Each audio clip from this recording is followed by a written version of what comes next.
how have you been able to pivot from job to job and really make that storyline work and be able to, I guess have the courage to say, well, I worked in government and law. I've never done tech before, but I can figure it out and not be, nervous about what I think happens to a lot of us, which is like, well, I've never done that before. So how will I know if I can do the job? Yeah, there's a little bit of serendipity and timing in all of this. I mean, I think that in each point there was something either sort of kicking me in the rear, or I was getting maybe a little bit curious about what things look like on the other side of the fence. I will share. So when I left the law firm, my father had passed away, and I had to write his obituary. And there was a moment when I thought about, if I reflect on my life, is this all that I want to do? And I realized, like, no, this is not all that I want to do. I want so much more. And I just didn't know how to get there. And I was honestly feeling very insecure and didn't think that I could just walk away from a very cushy and comfortable and prestigious law firm job. And that's when I said I literally quit and went to go work for free at the DA's office. The DA's office teaches you self-confidence by fire baptism, really. I mean, you are suddenly given the responsibility of a dozen cases that are, have someone's freedom on the line. And also there are victims involved. And, if I had any lack of self-confidence during that initial period, you were so mired in the work and the responsibility that it kind of faded away.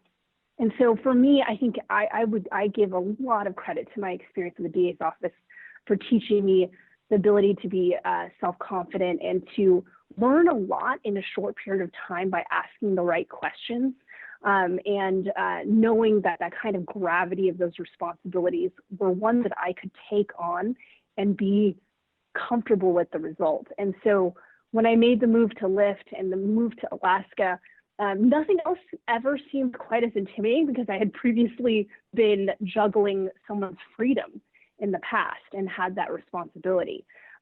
So when I look at jobs, I want to know that I'm stretching myself and in a way that may be terrifying, but that I also know that I already have something to contribute. Right. And and so that's kind of how I view it. I also think that the first 100 days of a job is really important for making a strong impression. Yeah, I think there's a book about that too, right? The first 100 days or, your first 90 days, but you're right. It's, your first 100 days somewhere is kind of where I think a lot of people also decide, like, if it's hard and they're going to stick with it, or if it's hard and they're going to start to figure out their game plan to get out of it too. Absolutely. And I also draw on that because having worked in politics, the first 100 days of any administration is one that sets the tone for the rest of that period of time in politics. Yeah, no, that's a good point. It's really fascinating too, because I feel like a lot of people look at careers where they're like, well, let me start, for if you're lucky, it's like, let me pick where I'm going to start. For most of us, like for me, it was like, let me start wherever, whoever will hire me. But you kind of start at like more entry level and you try to work your way to that super challenging part. But there's almost sort of this like ignorance is bliss sort of thing when you're thrown into the deep end, like you were with the DA, as you said, like nothing was ever as, like could compare to what you were doing with your work there, because people's lives were literally on the line. So I also feel like you've kind of reverse engineered this a little bit, which is probably helpful. It's like that thing is over with now. Absolutely. So, and I know you've mentioned this at least in other interviews when I was researching you. You're the daughter of immigrants. You're a female leader in a traditionally male-dominant industry, which is aerospace. And you're a feminist, which I love that you are out there saying, I'm a feminist and here's what it means to me. So, how do all those roles play a part in your overall success? And I know you mentioned this quite a little bit already about asking questions, but why do you recommend that asking questions is really the way to get your foot in the door and kind of move up the quote unquote ladder?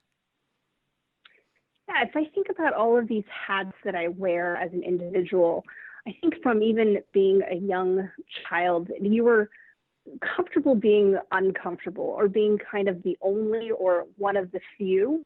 And interestingly enough, having worked in politics and having worked in the law and transportation and tech and aviation, it's sad to say, but they are still very homogenous fields. And I learned being okay with that. I'm always obviously aspiring to more and bringing up other women or bringing other people of color or people from different socioeconomic backgrounds into this world. But I wasn't, it didn't dominate my mind all of the time. And I grew comfortable, I think, with my own voice. What I would say is, people talk about learning to find your voice, but I think mine is, I've been pretty comfortable with my identity, and I had to learn how to establish my voice.